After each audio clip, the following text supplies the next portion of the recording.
अस्सलाम वालेकुम दोस्तों, मेरा नाम है दानिश अहमद। आप देख रहे हैं द अबाबिल न्यूज़। आज की खबर निकल के आ रही है कि 31 जनवरी को तड़ाके से दिल्ली के महरौली में एक सदियों पुरानी मस्जिद अनोखी को भारी पुलिस उपस्थिति के तहत दिल्ली विकास प्राधिकरण DDA के अधिकारियों द्वारा अचानक ध्वस्त कर दिया गया, डेमोलिश कर दिया गया। मस्जिद जो 600 वर्ष 6 दशकों से अधिक समय से खड़ी थी, बिना किसी पूर्व सूचना के जमीन दोज कर दिया गई। मस्जिद के साथ उन्होंने मेरी माँ की कब्र भी तोड़ दी। दिल्ली में सदियों पुरानी मस्जिद को बिना किसी नोटिस के ढहा दिया। इमाम जाकिर हुसैन ने निराशा व्यक्त करते हुए दावा किया कि मलबा पूरी तरह से हटा दिया गया ताकि कोई विध्वंस यानी डेमोलिश के बारे में पता ना चले।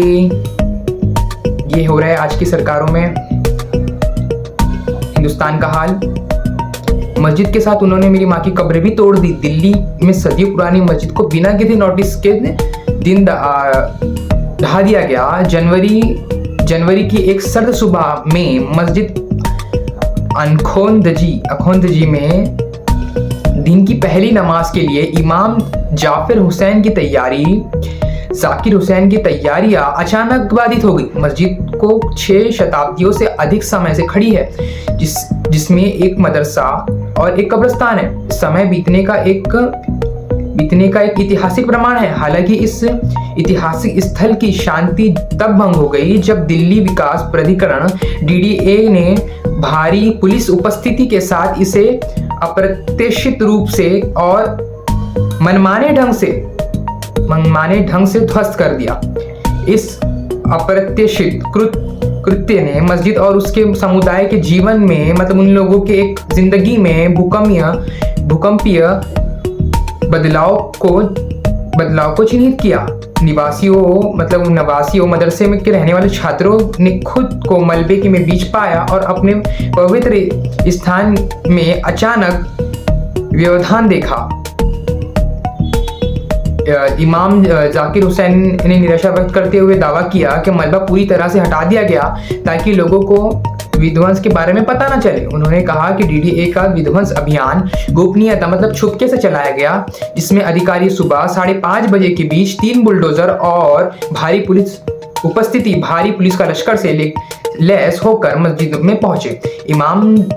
इमाम जाकिर जो अब 1 दशक से अधिक समय से मस्जिद में इमाम है, उन्होंने प्रारंभ आश्वासन दिया कि मस्जिद को छोड़ दिया जाएगा। केवल अधिकारियों द्वारा उस विश्वास को धोखा देने के लिए उन्होंने मेरा और घटना स्थल पर मौजूद लोगों का फोन ले लिया, जिसके कारण हम समय पर किसी को सूचित नहीं कर सके। विध्वंस से पहले हमें कुरान, मुसलमानों की पवित्र पुस्तक की प्रतिक्रिया बचाने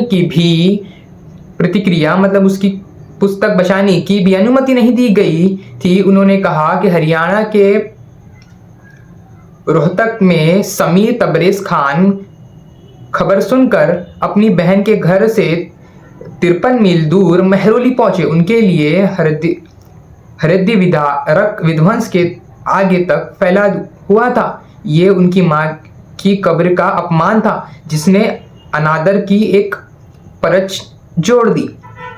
तबरेज ने पाया कि उसकी मां की कब्र खुली हुई है और चारों ओर इस्तेमाल की हुई डिस्पोजेबल टैबलेट बिखरी हुई थी। ये अपमानजनक है और किसी तरह कब्रिस्तान पर नजर चुराने में कामयाब रहे।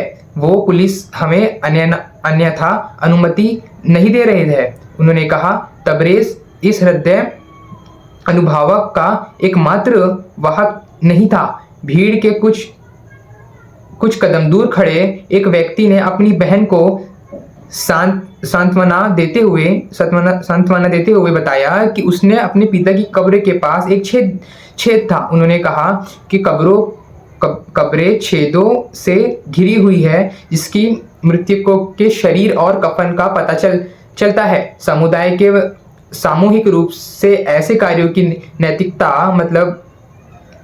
नैतिकता पर सवाल उठाया। उन्होंने आरोप लगाया कि उन्होंने अधिकारियों ने वहां प्रवेश करने से पहले अपने जूते भी नहीं उतारे। हालांकि ये पहली बार नहीं है जब बुलडोजर ने महरौली में संरचनाओं के ध्वस्त किया हो। लगभग 1 साल पहले डीडीए ने लांधा सराय गांव में मेहरौली उस पुरातत्व पार्क की सीमा पर स्थित कई संरचनाओं को ध्वस्त कर दिया था।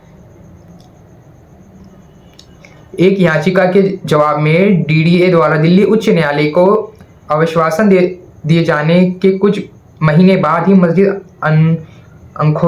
अंखोजनी को ध्वस्त कर दिया गया। वो मेहरौली पुरातत्व पार्क और उसके आसपास दिल्ली वक्फ बोर्ड के स्वामित्व वाली किसी भी मस्जिद का अभी उल्लेखित कब्रों और अन्य वैध संपत्तियों को ध्वस्त नहीं करेगा। दिल्ली वक्फ बोर्ड राम मंदिर उद्घाटन के बाद अल्पसंख्यक आबादी के बीच एक प्रचलित अवधारणा है कि राजनीतिक उद्देश्य के कारण मस्जिद खतरे में है। डर ये है कि मस्जिद का विध्वंस वोट हासिल करने की रणनीति के रूप में काम करता है। भारतीय जनता पार्टी कथित तौर पर धार्मिक भावनाओं का इस्तेमाल अपने फायदे के लिए करती है। पुरानी दिल्ली में निवासी 50 वर्षीय गुलाम मुस्तफा ने राम मंदिर के उद्घाटन के दिन मकतूब से कहा था कि सत्ता गलत लोगों के हाथों में है। उन्होंने कहा था कि ऐसी आशंका है कि सरकार भविष्य में संभावित रूप से पूरे भारत में मस्जिदों को विध्वंस कर सकती है। वो सरकार सांप्रदायिक हिंसा भड़का रहे हैं। ऐसे लगता है कि उनका भाजपा केवल चुनाव जीतने पर ध्यान केंद्रित करती है। मुस्तफा ने कहा कि पिछले वर्षों में विभिन्न ऐतिहासिक स्थलों, विशेष रूप से मस्जिदों और अधिकारियों और हिंदू राष्ट्रवादी समूहों से जुड़े व्यक्तियों ने चुनौतियों का सामना करना पड़ रहा है। और मार्च 2019 में उत्तर प्रदेश, जहां अयोध्या स्थित है, के कुछ स्थानीय निवासियों ने ज्ञानवापी मस्जिद की एक बार दीवार से सटी एक हिंदू देवता की मूर्ति को तोड़ने की कोशिश की। सदियों पुरानी ये मस्जिद काशी विश्वनाथ मंदिर के नजदीक ही स्थित है। नवंबर 2022 में उत्तर प्रदेश के मुजफ्फरनगर में सड़क चौड़ीकरण के 300 साल पुरानी मस्जिद को ध्वस्त कर दिया गया। जनवरी 2023 में अधिकारियों ने एक प्रमुख सड़क के विस्तार के कारण बताते हुए उत्तरी राज्य उत्तर प्रदेश के स्थित इलाहाबाद में एक सदियों पुरानी मस्जिद को ध्वस्त कर दिया गया। सितंबर 2023 में मध्य प्रदेश के राज्य कमल मौला मस्जिद की सीमा पर भीतर हिंदू देवती सरस्वती की मूर्ति स्थित करने की कोशिश करने के आरोप में 4 व्यक्तियों को गिरफ्तार कर दिया गया। अयोध्या में राम मंदिर के उद्घाटन के बाद प्रधानमंत्री नरेंद्र मोदी की हिंदू राष्ट्रवादी पार्टी के वैचारिक माता पिता राष्ट्रीय स्वयंसेवक संघ RSS ने कहा है कि भारत में कोई मस्जिद ध्वस्त हिंदू मंदिरों के ऊपर बनाई गई थी। उन्होंने अपना रुख सख्त कर दिया।